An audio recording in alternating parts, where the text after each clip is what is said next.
The team we have right now is solid. If they are able to actually move quickly into the starting lineup, which we could actually segue into that next topic, you know, the way Quickley has looked in this preseason has been, you know, amazing so far, especially for the Knicks, a team that has been depleted at that point guard, you know, spot on the line on the roster. And to actually have Quickley come in and be able to assert himself as a rookie, I think is a great sign. No, I mean, I completely agree. Quickley, like, I'm still amazed at the game that he had his first time as a starter. His first time as a starter in the NBA, and his plus minus is positive 41. Like, what? Bro, did you see for the most part, the whole starting lineup was plus 40 something. Crazy. Yeah, like, you know. Except for Bullock. I think Bullock was like plus 20 or 22. Exactly. I think, no, Knox 20. Was 22, Bullock was 20. But, you know, when you got a name like Julius Randle having a plus minus of plus 43, like, you got to credit the point guard because Julius Randle is normally in the negatives. But the fact that he can turn a player like that around, if Thibs doesn't start him, I really don't know I don't know what he's doing. I don't know what goes into that coaching decision because there's not a single guard on our team who had anywhere close to that kind of positive impact at the starting guard. Or even at that level of production. And the thing is, Quickley didn't really shoot that good from three, but you were still able to see him impact the game in other areas on the court. You know, he was able to impact games as a facilitator. And the fact that, you know, the defense had to remain honest and stick with Quickley, you see passing lanes and you see driving lanes open up all throughout the court. Like that fourth game, even though Quickley went off for like 22 points or whatever, you know, a lot of his highlights that I've been looking at aren't necessarily him cooking. A lot of that is just pure ball movement because there's so much fluidity to the offense now that the defense has to remain or has to respect the shooting prowess of a Immanuel Quickley. Not only that, you're seeing some of that rub off too on a Kevin Knox, who's getting a lot more open looks, and it's the team as a whole is starting to flourish from it. No, absolutely. Like with him being on the floor, it opens everything up. And he actually shot pretty decently from three. He was 3 of 5. He shot 60% from three. In that game, but I think for the entire preseason, I think he shot like 33% or something. So it was decent, but it's not necessarily the 40 some odd that we were expecting from him. He was okay. Field goal percentage, I think, was like 42 or 43, somewhere in that ballpark. So he shot good, but he didn't shoot. Oh, that's decent. Yeah, that's pretty good. Yeah, but he didn't shoot to the level that we were expecting, like, you know, 46, 47, some odd percent from the 3-point line or something crazy. No, yeah, I got well, no, what did he shoot in college? He shot like 43% in college or 42%, I think, from three. We weren't seeing those kind of numbers. Yeah, we weren't seeing those type of numbers. We were seeing pretty much average or slightly below average. I think 35% is average in the league.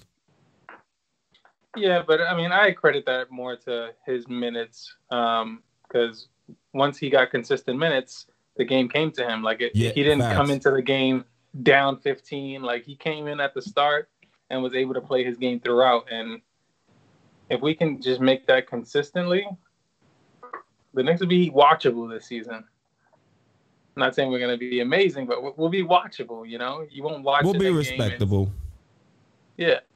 Yeah, to see how the offense operates with Immanuel Quickley at the helm is like night and day compared to when Elfrid Payton is running point or Dennis Smith Jr. or even Frank Nitti, who once again ended the preseason, you know, with some sort of injury. He was unable to play in the last game.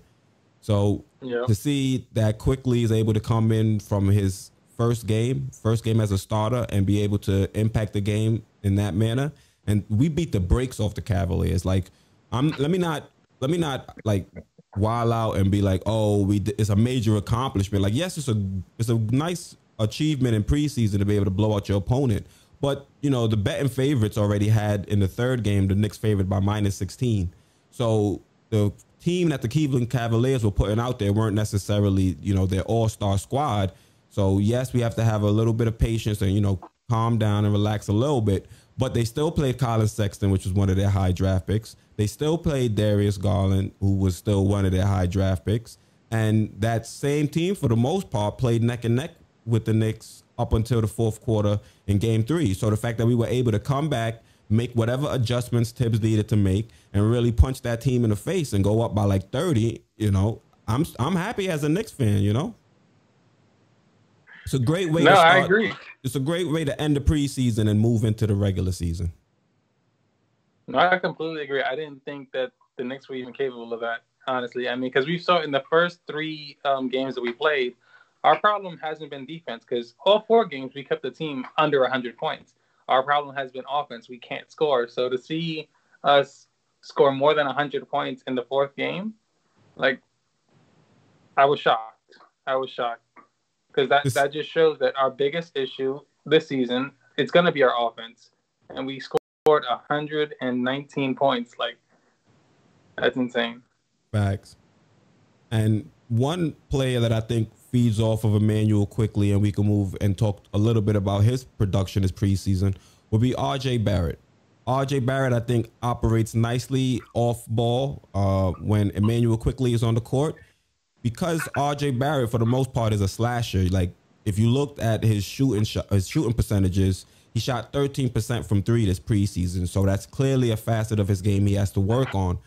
But when he's operating on the court with Immanuel Quickley, he's presented with a whole bunch of driving lanes that aren't necessarily there when Peyton's on the court or DSJ. So I think he was able to benefit, you know, by a major portion of his production came because of Immanuel Quickley on the court, especially in the 3rd and the 4th game.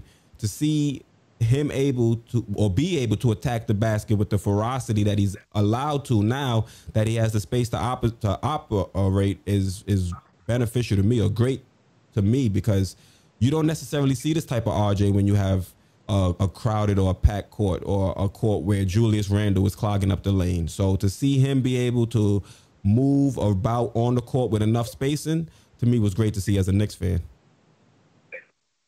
No, I mean, I completely agree. And RJ being able to score, obviously, like, once you score a bucket, you're hype, you're in it, and so you play even harder on defense. And it just shows in his game, because RJ, he's supposed to be a good defender. That's what we heard about him in college. He's both offense and defense. And him finally, like, being able to score much more effortlessly, he has a lot more energy to put into his defense, which is why in the last game, he came up with 3 steals. Mm-hmm. But one thing I got to mention about Quickley, too, Quickley had 5 steals. So defensively, those guys are giving it their all. That's one thing you got to say. Yeah. It's flowing. The team is giving it their all. And RJ, yes, I said, you know, he has to work on his jump shot.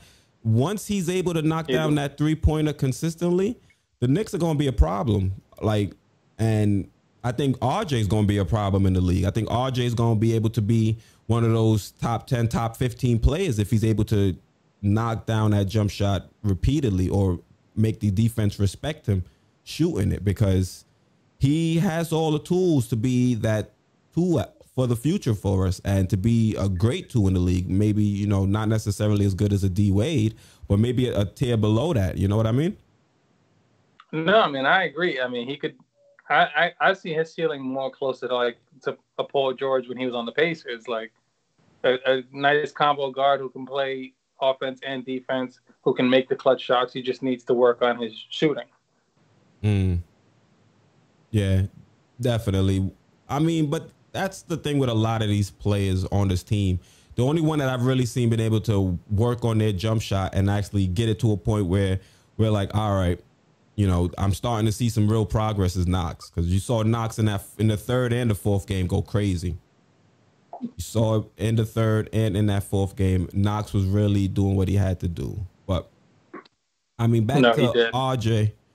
If RJ... Oh, did you see there was one point, and I don't know if it was the 2nd or 3rd game, but Randall did some nonsense. He tried to do the spin move into the triple team, and RJ like is wide open. Yeah, it's hard to pick which game it was, but RJ is standing there watching, and RJ just vexed. RJ dead serious, just signal travel to the ref, and I'm like, RJ, that's your teammate. Why are you snitching on him? Yo, he dead signal to travel, and I'm like, oh, RJ, that's petty, bro. I'm like, is he really about to violate him like that? That violated him. I'm like, yo. I mean, yo, you know what?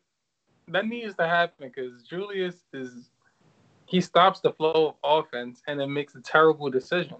Mm-hmm. Yep. But he had a pretty good game. What did he have? 8 rebounds in the four? I mean, not 8 rebounds. 8 assists. Yeah, he did, which means he needs to start passing the ball. Uh-huh.